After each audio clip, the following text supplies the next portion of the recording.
السلام عليكم البنات، نتمنى ان شاء الله تكونوا بخير وعلى خير وانتم تشاهدوا هذا الفيديو ديالي.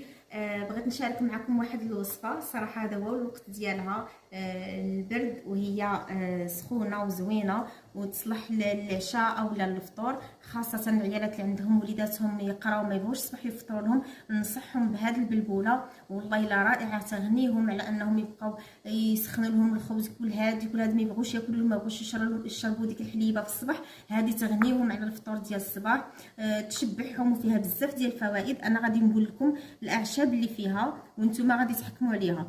هذه البلبوله معشبه، ها انتم غادي تشوفوا فيها تبارك الله بزاف ديال الاعشاب. فيها السانوج، فيها القمح، ها هو باين هنايا، يمكن راه باين.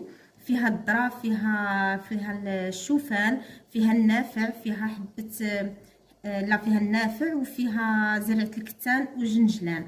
هاد الاعشاب هادو راهم زوينين، يسخنوا في هاد الشتاء. والبلبوله براسها راه شي حاجه اللي صحيه.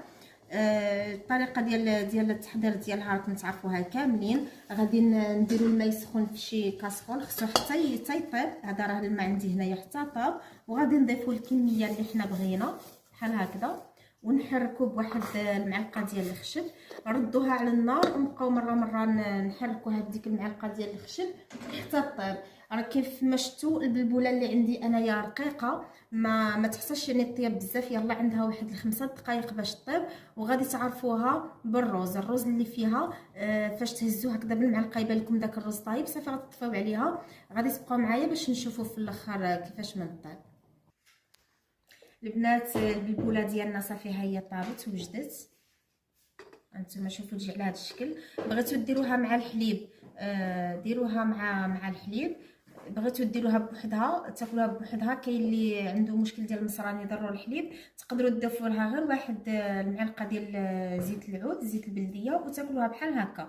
غير الا درتوها مع الزيت البلديه تقدروا تخليوها جاريه على هكا، يعني خليوها شويه مطلوقه باش تجيكم تاكلوها.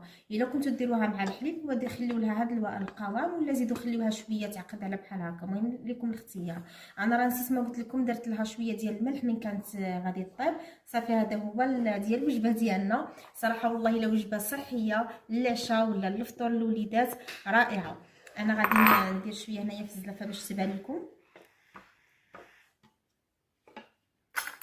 هانتوما شوفوا تبارك الله كيفاش تجي معشبه فيها داك الروز، داك القمح، السانوج. هاد الحويجات كاملين مهمين بزاف.